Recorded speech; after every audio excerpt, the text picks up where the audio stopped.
Buenas tardes, compañeras Rosalba y ahora Leti, de invitada. Aquí estamos nuevamente con este programa de Mujeres Fuera del Sistema. Hoy dialogando sobre qué implica la incorporación de la perspectiva de género en las políticas públicas de educación. A qué denominamos esto de educación sexista y por qué por muchos años el movimiento feminista en Michoacán hemos estado trabajando para generar políticas más inclusivas, políticas de igualdad de género. ¿Cómo estás, Rosalba? Bien, Ana, pues aquí con ganas de estar platicando con Leti, me voy a permitir presentarla. Ella es María Leticia Pérez Rivera, es una mujer muy apasionada por la pedagogía y por el aporte de la educación para que todas las personas tengamos la oportunidad de ser felices, ¿no? Con la educación creo que cambia la vida de todos y cada uno de nosotros. Su formación académica es como licenciada en pedagogía, licenciada en educación preescolar. También obtuvo el grado de maestra de educación por la Universidad Pedagógica Nacional, que me encanta eso. En esta misma casa de estudios culminó sus estudios del doctorado de educación con énfasis en formación docente. El proyecto personal que ha realizado ha sido como educadora y directora de Jardín de Niños, docente de primaria, docente de la UPN, tutora en línea de la Univim, diseñadora de asignaturas en Univim y responsable de planeación institucional y educativa en instituciones de educación media superior y superior. Otras experiencias profesionales que ha tenido han sido el diseño de la impartición de talleres, cursos, diplomados, con diversas instituciones educativas, gubernamentales, particulares y en tema de perspectiva de género en educación. Entonces creo que va a ser muy rica la plática que tengamos con ella. Leti, qué bueno que estás aquí con nosotras, bienvenida. Bienvenida, Leti. Sí, nos da mucho gusto, ¿no? Que puedas dialogar toda tu experiencia y este trabajo tan importante al interior de la Secretaría de Educación, justamente para ir cambiando las formas, los modelos de educar, ¿no? Bienvenida, Leti. Pues muchas gracias, al contrario, yo estoy muy agradecida con ustedes por brindar este espacio, Rosalba, Ana, para poder justamente dialogar y seguir construyendo, ¿no? Compartir lo que estamos haciendo y bueno, a tejer estas redes, ¿no? Que siempre estamos desde hace muchos años construyendo y que es lo que nos ha permitido avanzar, quizá no al ritmo que quisiéramos, pero pues vamos avanzando y eso también es muy importante. Y bueno, pues un saludo a quienes nos estén escuchando, nos vayan a escuchar y pues muchas gracias. Gracias, Leti.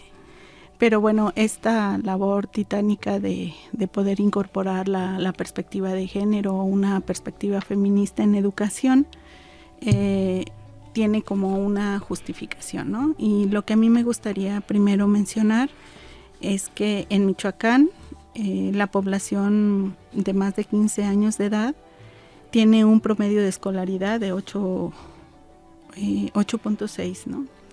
Años de grados en educación, por debajo de la nacional, que es de 9.7 grados de escolaridad, ¿no? 8 de cada 100 personas no tienen escolaridad, de las cuales 5 son mujeres y 3 son hombres. 57 tienen educación básica terminada, pero 23 son mujeres y 34 son hombres, ¿no? Finalizan la educación media superior 19 personas, pero 9 son mujeres y 10 son hombres. 16 concluyen la educación superior, pero 6 son mujeres y 10 son hombres. También 7 de cada 100 personas en este estado no saben leer y escribir. De estas 7, 6 son mujeres, ¿sí? Entonces creo que pese a que se ha avanzado en el terreno educativo para revertir la brecha que existía desventajosa para las mujeres, pues esta sigue existiendo, ¿no? Entonces creo que es bien importante. Sin embargo, no me gustaría quedarme o que quien nos escucha considerara que estos datos solamente son en función de quién va a la escuela, ¿no? O esta brecha vinculada también a quien sabe leer y escribir, porque es mucho más complejo que eso, ¿no? Tenemos también que abordar cómo se está educando dentro de las escuelas, qué modelos educativos se están realizando y por qué la necesidad del movimiento feminista de ir incorporando otras formas de educar. ¿no, Rosalba? Así es, Ana, yo estoy de acuerdo contigo. Una cosa es la alfabetización y otra cosa es la educación ya en diferentes niveles, ¿no? Desde preescolar a primaria, secundaria. Y los datos que nos estás proporcionando realmente pues nos dejan ver que, como tú lo has comentado, no hemos logrado esa igualdad, esa paridad. Y bueno, tiene que ver con muchas cuestiones culturales, muchas formas en que las mujeres renunciamos muchas veces a continuar estudiando por el modelo que se nos impone de madre de familia, de ama de casa, de muchas responsabilidades más que a veces pues es imposible, es casi imposible hacer la compatibilidad entre ellos, ¿no? Pero qué bueno que estás aquí, Leti, que nos platiques un poquito más de tu tema, porque yo estoy así como que con muchas ganas de escucharte. Muchas gracias, Rosalba, Ana. Pues en efecto, aunque en diversos informes pareciera que se presenta que estamos avanzando, pues sí se ha avanzado en cerrar esta brecha en el acceso de las mujeres a la educación, pero pues aún, como lo has comentado ahorita, Ana, no estamos todavía en un plano de igualdad. En el ejercicio en general de los derechos humanos, un plano de igualdad entre hombres y mujeres, y en el aspecto específico de la educación, pues ahí están los números, ¿no? Uh-huh. Y en efecto, como lo ha dicho Rosalba, esto tiene que ver con una violencia estructural, ¿no? Así es. ¿Qué es lo que ocurre? Que las mujeres pues acceden menos, acceden a ciertos ámbitos, ¿no? de la educación, como es el fenómeno de la feminización o la masculinización de las profesiones. Y bueno, también la culminación de los estudios pues no está siendo igual, ¿no? Entonces, en este sentido, estas son cuestiones estructurales, pero que van de la mano con aspectos culturales, como bien lo mencionaba ahorita, este tema de que hay a la base de pensar que son que las mujeres, ¿no?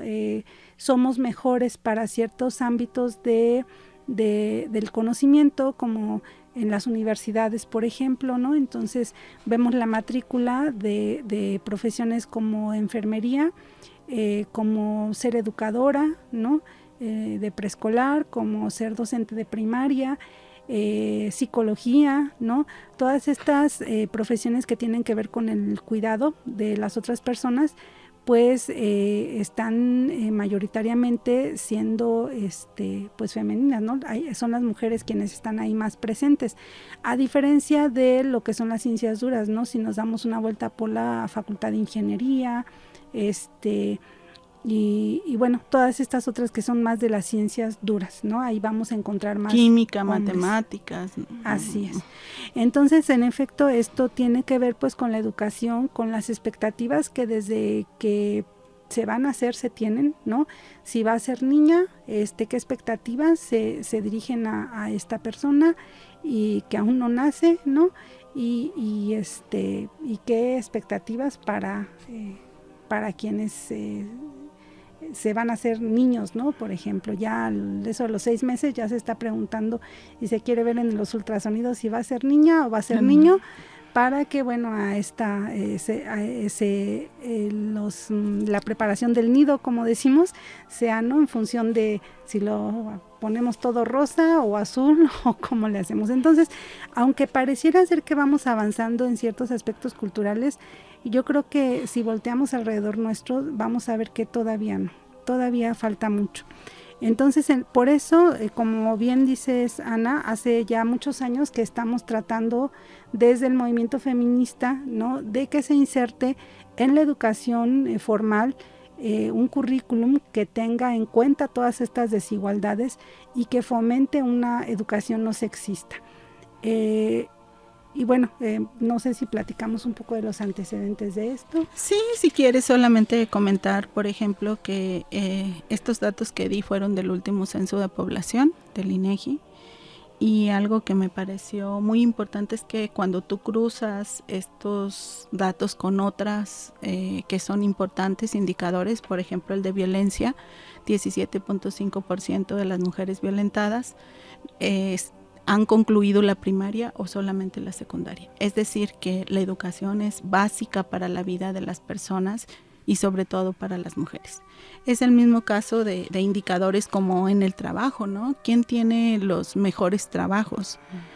Por esto que tú mencionas, ¿no? Hay una asignación social hacia las mujeres y en esta asignación social también hay una explicación sobre la división sexual del trabajo. En ella se nos asignan todos estos trabajos que están vinculados al cuidado y la pandemia nos vino a dar cuenta de ello, ¿no? Quien cuidaba a los enfermos, quien cuidaba a las personas que se quedan pequeñas, hijas de enfermos o hijos de enfermos, pues eran las mujeres, ¿no? Han sido las mujeres las que han tenido que salir a flote en esta pandemia que ha sido tan compleja y tan difícil, ¿no?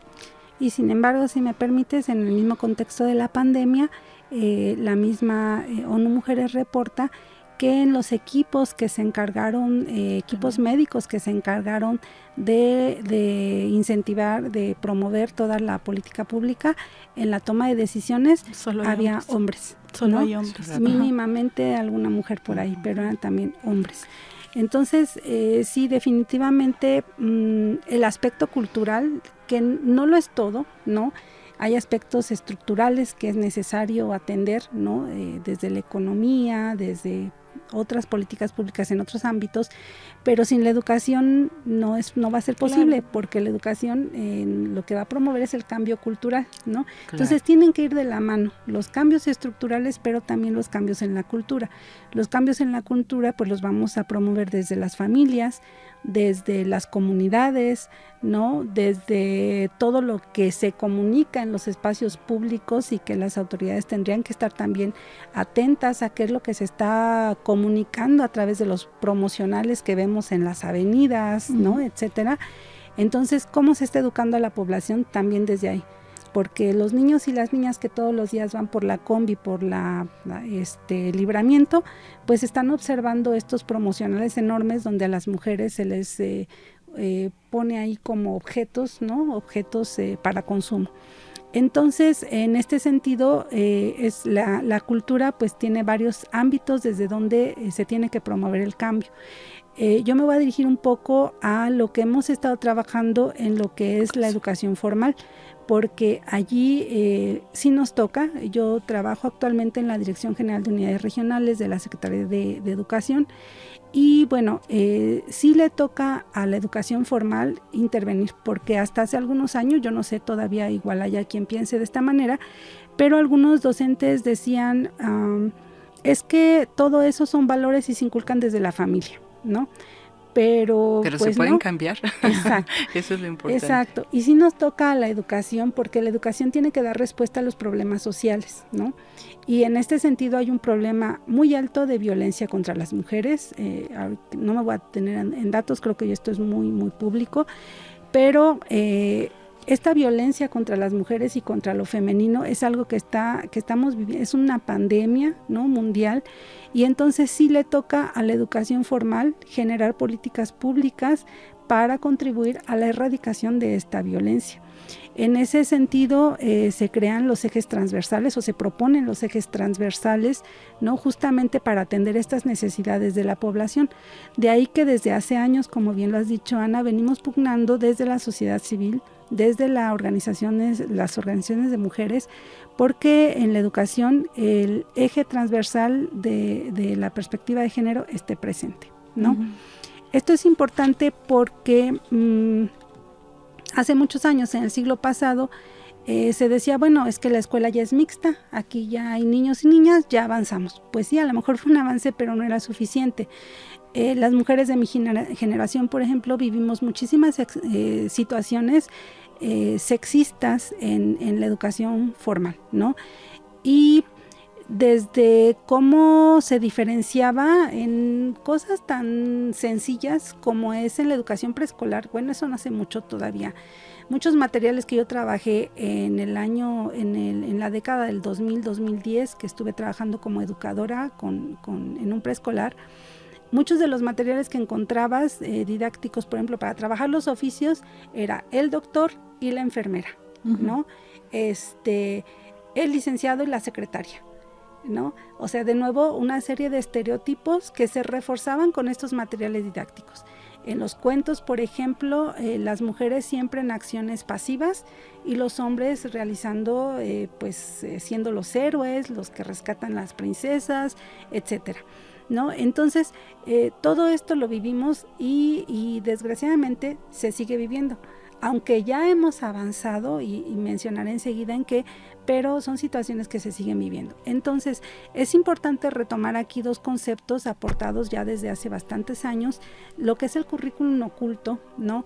Que es todo esto que se aprende en la escuela y que no está en los planes y programas, pero que los niños y las niñas están aprendiendo en función de lo que observan. Y que refuerzan esta división sexual del trabajo, ¿no? Exactamente, exactamente. Todo este aprendizaje desde la primera infancia de que si tienes una vulva, entonces te corresponde casi que un destino, ¿no? Vivir de esta manera porque eres, porque al nacer, ¿no? Se dijo es niña y entonces en lo sucesivo, se crean una serie de expectativas, ¿no? Y de estereotipos sexistas que se refuerzan, como bien lo has dicho, a través de esta educación, de los materiales, de los cuentos, de las metodologías, etcétera. Y que lo más grave es que generan condiciones de desigualdad hacia las mujeres. Exactamente, ¿no? Que la diferencia sexual genera estas desigualdades, así es. Entonces, bueno, este currículum oculto está presente. Los niños y las niñas observan, ¿no? Lo que pasa, cómo se relacionan las personas, estas formas jerárquicas de relación verticales que existen en las escuelas y que también tienen un origen o se explican a través del sistema patriarcal, ¿no? Esta relación de jerarquías. La comunicación visual también que hay en las escuelas, desde cómo se identifican los baños de las niñas, por ejemplo, con una canastita y con fruta, ¿no? Y el baño del niño con un barquito. Volvemos a lo mismo, la división, las mujeres para lo privado, para la parte doméstica, ¿no? Que esto en ningún sentido es de menor valor, quiero aclarar mucho eso, ¿no? Justamente, como bien, Ana, tú que eres economista, ¿no? Nos puedes explicar más, toda esta parte doméstica es la que sostiene la vida. Claro. Sin embargo, por ser atribuida a las mujeres y a lo femenino, se ha devalorizado históricamente. Y estas formas a través de las imágenes, ¿no? A través del lenguaje, a través de todo lo que se vive en la escuela, constituye el currículum oculto. No está en los planes y programas, pero se aprende allí. Entonces, aunque actualmente, y ese ha sido un avance también de la Organización de las Mujeres, exista en el plan y programas, tanto en el vigente como el que está piloteándose, existe la perspectiva de género ahí como un eje que debe ser trabajado.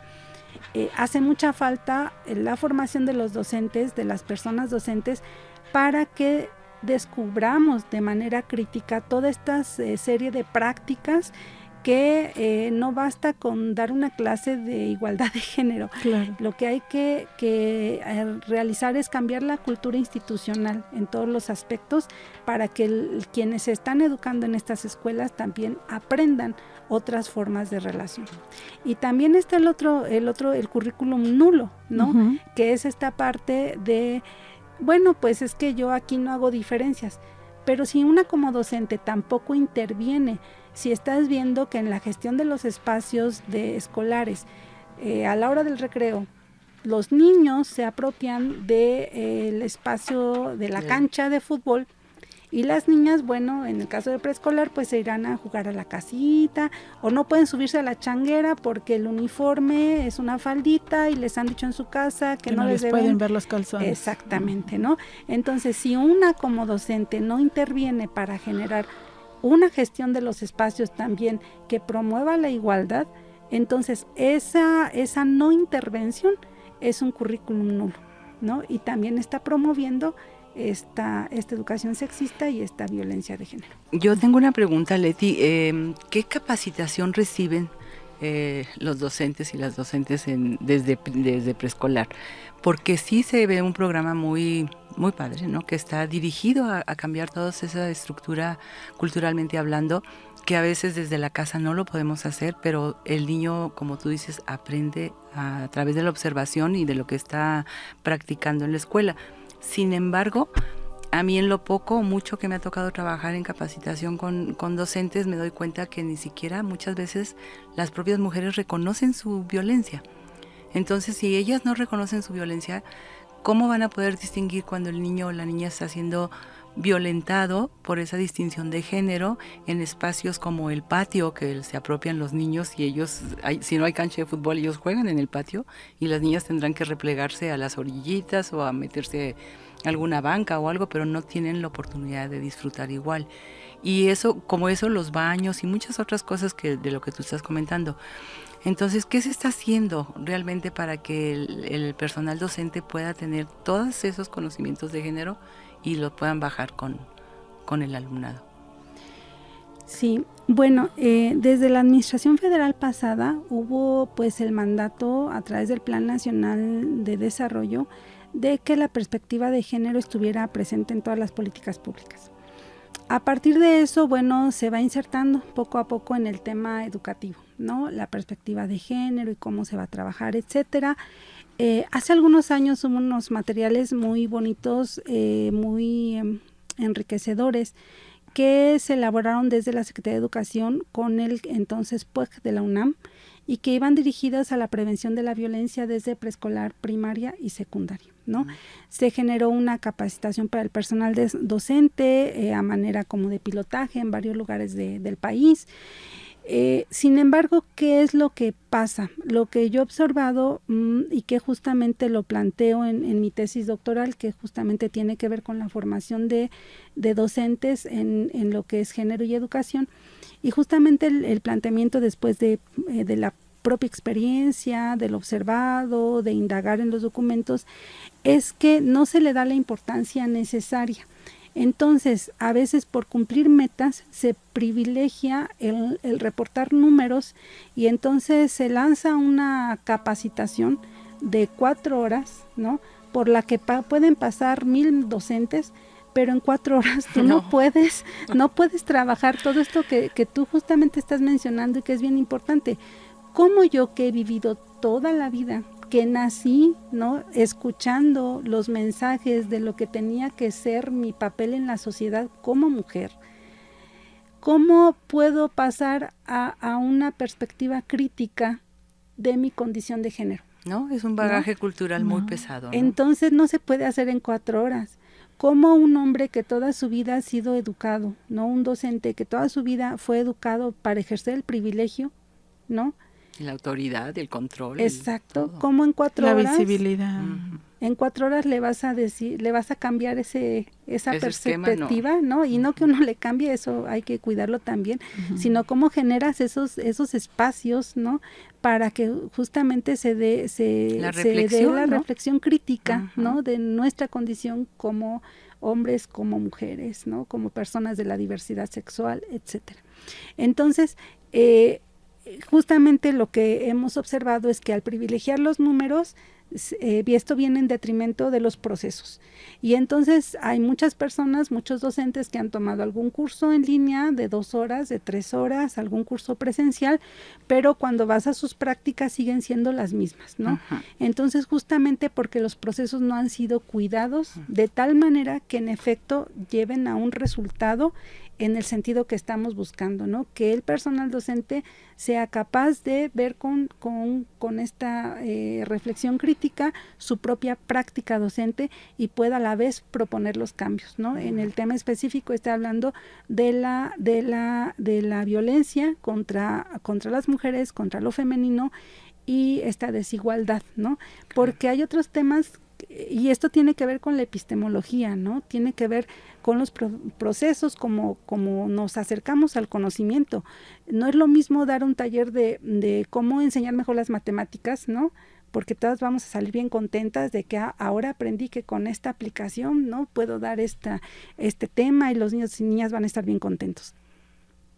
Pero cuando se trata de lo que me toca como persona, ¿no?, de ver mi propia historia, ¿no?, eso es diferente. Eso es que atraviesa el cuerpo. Exactamente. Y entonces atraviesa también una crítica hacia todas las formas de control y de desigualdad, ¿no? Y también para las mujeres es extremadamente complejo, ¿no? Lo que comentas, o sea, cómo descodifico todo lo que aprendí en 4 horas. Sí, es mucho más fácil quedarme con lo que ya está establecido, exacto, ¿no? Porque además voy a empezar a convocar reacciones entre los padres, las madres de familia, entre mis compañeras y compañeros, entre el director, en mi familia, porque pues creo que tenemos que educar con el ejemplo, ¿no? Entonces, si yo he sido una mujer que ha sido violentada, si he estado subordinada a mi pareja, no va a ser nada fácil. O sea, creo que ese es el gran reto, Leti, que a lo mejor nos ha costado mucho trabajo compartir con estas instituciones, ¿no? Que no es una capacitación, sino que es un proceso, y en este proceso formativo te tienes que comprometer primero contigo misma y luego con las y los otros, ¿no? Sí, así es muy difícil romper con tanto paradigma, tanto prejuicio, tantas ideas establecidas y perpetuadas. Porque como dice Ana, a veces queremos implementar algún cambio en nuestra propia familia y la resistencia entre el núcleo familiar es fuerte, ¿no? Te empiezan a señalar, a criticar, a decir ya vas a empezar a hablar de esto, no puedes cambiar el mundo. O sea, hay muchas opiniones que perpetúan que las cosas sigan igual, ¿no? Ojalá que cambie. Así es, y bueno, en principio una de las cuestiones que tenemos también que poner sobre la mesa es que, dada esta cultura que todas tenemos y en muchos casos una formación religiosa en cualquier religión que sea, pues muchas veces vamos trasladando estas creencias y estas percepciones de la vida hacia el trabajo con las infancias, ¿no? Y en este sentido es muy importante que cuando trabajamos en el servicio público, ¿no? Como docentes, cualquier persona que trabaje como docente trabaja para el sistema educativo estatal y nacional, y entonces tenemos determinadas obligaciones, y una de esas obligaciones es conocer el marco de los derechos humanos y conocer y saber bien qué significa que vivimos en un estado laico, ¿no? Entonces eso no lo logras ver en 2 horas, en 4 horas, ni siquiera en un fin de semana, ¿no? Son procesos que tienen que tener metodologías apropiadas, ¿no? Y vistas desde el ámbito epistemológico, cómo se aprende esta otra forma, ¿no? De esta otra forma de relacionarnos, de conocimiento. En ese sentido, pasando ya como a qué es lo que se ha hecho y qué nos falta por hacer. En la administración pasada, dentro de esta área de la Dirección General de Unidades Regionales, presentamos una serie de documentos que pudieran ser como una guía para poder implementar la perspectiva de género como eje transversal en la educación de Michoacán. Entonces se diseñaron 4 documentos, uno que es como una lineamientos generales para la transversalidad de la perspectiva de género en todos los niveles educativos, otro que es específico para esta transversalidad en preescolar, otro para primaria y otro para secundaria, en el cual se plantea el trabajo que hay que hacer en 3 ámbitos, ¿no? Que es el ámbito académico y que tiene que ver con todas las cuestiones pedagógicas y con la formación del personal docente. El trabajo que se tiene que hacer en el ámbito institucional y que tiene que ver con todos estos cambios en la cultura institucional que hace ratito ejemplificaba. Y el cambio y también el trabajo que se tiene que hacer con las familias, ¿no? En las comunidades, en la ciudad, donde sea, pero hay que trabajar con las familias. Entonces se tienen que trabajar en esos 3 ámbitos para que sea efectivo. Y se generó también pues en base a esta investigación doctoral que ya les mencionaba, se generó también un programa de formación docente que se propone cuidando todas estas cuestiones, ¿no? Del proceso, etcétera. Y bueno, eso están allí en la mesa, esperando que las autoridades educativas lo tomen, ¿no? Ya está allí para que se pueda implementar. Es importante mencionarlo, ¿no? Los procesos, cuando elaboramos una política pública, pues tiene sus fases, ¿no, Leti? Pero esta política pública fue autorizada, creo que eso es muy importante, o sea, no es Muchas veces a las organizaciones civiles nos dicen, es que es muy bonito lo que planteas, ¿no? En este caso fue una política pública que se aprobó, que se autorizó, ¿no? De hecho, sí, la administración pasada se presentó ante la Secretaría de Educación Pública Federal. Y bueno, nos da mucho gusto que actualmente en la nueva propuesta de plan y programas se le dedica un espacio amplio a presentar cómo la perspectiva de género tiene que estar presente. Entonces, nos da gusto porque eso es un logro de todas nosotras, ¿no? Claro. De la organización de todas nosotras, y de que definitivamente en algunos momentos haya algunas personas en el funcionariado, ¿no? Que bueno, con esta apertura y con sabedores de estas obligaciones que tenemos, ¿no? En la educación, digan adelante. Entonces, eso está allí actualmente. Se tienen pláticas, por ejemplo, se tuvieron recientemente pláticas con las síndicas de los 14 municipios que tienen alerta de violencia de género, para que se pueda implementar como un modelo, como un programa piloto, este modelo curricular a través del proceso de formación docente, ¿no? A través de un proceso de formación docente cuidado, que tiene que ver con todo esto que estamos platicando, que realmente no sea un curso de 2 horas o de 4, sino que sea un proceso amplio y que sí nos lleve a estos resultados. Entonces, se está planteando como programa piloto. Este año, sí se pensaba iniciar en septiembre, pero bueno, las autoridades nos dijeron no hay dinero ahorita no es mucho lo que se ocupa, pero igual pues dijeron ahorita no hay, vamos a ver en enero.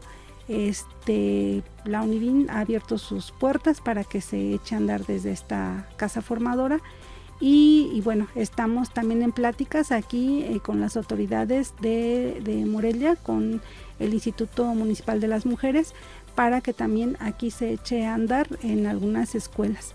Entonces, pero sí, bueno, ahí la cuestión de los recursos, una se sigue preguntando por qué, si desde hace ya años está mandatado que se realicen los presupuestos con perspectiva de género, sigue faltando dinero para estos programas que tienen que ver con la prevención de la violencia contra las mujeres y contra lo femenino. Bueno, pues ojalá que se concrete esto, ¿no? Sería un gran logro y creo que sería en beneficio de todas esas luchas que hemos tenido las mujeres para incidir en un rubro tan importante como la educación, y que se empiecen a ver. Yo vi que cuando dijiste cambios, como que titubeaste un poquito, pero sí son cambios, Leti. O sea, es difícil catalogarlo de otra manera, pero sí tenemos que cambiar mucho nuestra cultura, maneras de pensar, valores, patrones culturales, para que podamos realmente tener un mundo más acorde y más armonioso, ¿no, Ana? Sí, totalmente de acuerdo, y yo creo, Leti, que estos procesos que tú has ido dando con otras compañeras, pues bien importante, algunas veces desde fuera de la Secretaría de Educación, otras veces desde adentro, otras veces haciendo alianzas, ¿no? Pero a lo mejor valdría mucho la pena para los que nos van a escuchar que también nos comentaras qué otros retos identificas tú en la implementación de estas políticas públicas que pues de repente no se alcanza a ver, pero tienen muchísimo trabajo detrás, muchísimo esfuerzo de varias mujeres, ¿no? Sí, bueno, pues los retos yo creo que se plantean desde varios espacios. Uno, en la propia administración pública, yo creo que tienen el gran reto de informarse y formarse para que puedan hacer efectivo todo lo que ya está en la normatividad, ¿no? Porque no estamos planteando nada alejado, todo se deriva desde las preocupaciones de los organismos internacionales, la CEDAW, Belén do Pará, etcétera, etcétera, ¿no? Todo viene desde allá, son acuerdos que México ha firmado. Entonces es una armonización, eso es importante mencionarlo, o sea, es el cumplimiento de los acuerdos que firman los gobiernos, y este gobierno los ha firmado. O sea, solamente estamos haciendo lo posible porque eso sea vigente y porque se actualice lo que no está, ¿no? Así es, y por ese gran reto, ¿no? Que se informen, que se formen y que tomen las decisiones pertinentes para que todo esto se cumpla, ¿no? Porque también la omisión pues claro, puede ser muy cuestionada. Por otra parte, las organizaciones sociales, como siempre, ¿no? Seguimos en este compromiso de seguir aportando. Esta construcción de la que les he hablado no pudiera haber sido posible si no es a través de esta red con compañeras como EMAS, como Mujeres Aliadas, como MAPAS, como Coeduca, como Acciones, etcétera, otras, Menstruación Digna, ¿no? Que han contribuido de manera formidable a la construcción de este modelo curricular. Entonces la sociedad civil también organizada y desde el marco de los derechos humanos aportando a esta construcción. Y como población en general, como servidores y servidoras públicos en el ejercicio de la docencia, pues también nos toca estar buscando, ¿no? Que estos espacios de reflexión para seguir transformando la práctica educativa desde preescolar hasta la universidad. No sé, Rosalba. Pues la verdad es que para ir cerrando. Bueno, a mí yo me quedo con ganas de seguir escuchando. Espero que tengamos otra plática con Leti que nos acompañe, que podamos enriquecer todo esto que nos está comentando. Y pues agradecerte, Leti, que estés aquí con nosotras para ampliarnos ese maravilloso mundo que nos estás presentando, ¿no? Con todas esas transformaciones que buscamos. Al contrario, muy muy agradecida de este espacio y una felicitación muy grande porque estén impulsando este espacio de diálogo. Las escuché en el primer podcast, me encantó. Entonces me da mucho gusto que estén impulsando siempre, bueno, con Ana creo que tenemos toda una historia de estar coincidiendo, ¿no? En estos espacios. Entonces yo las felicito por haberlo logrado, porque también me puedo imaginar el camino para llegar a este momento. Entonces pues muchas gracias también. Pues son mujeres dentro del sistema que supongo también ellas se la juegan porque los temas de mujeres se queden instalados, ¿no? Y somos nosotras un poco locas aquí en el proceso, tratando de colocar esto, ¿no? Y que la educación sea verdaderamente para las mujeres igualitaria, que tenga el mismo acceso y las mismas condiciones. Pues muchas gracias, compañeras. No, gracias, Ana, gracias, Leti, y bueno, pues gracias a todos los que nos escuchan por escucharnos. Gracias. Gracias.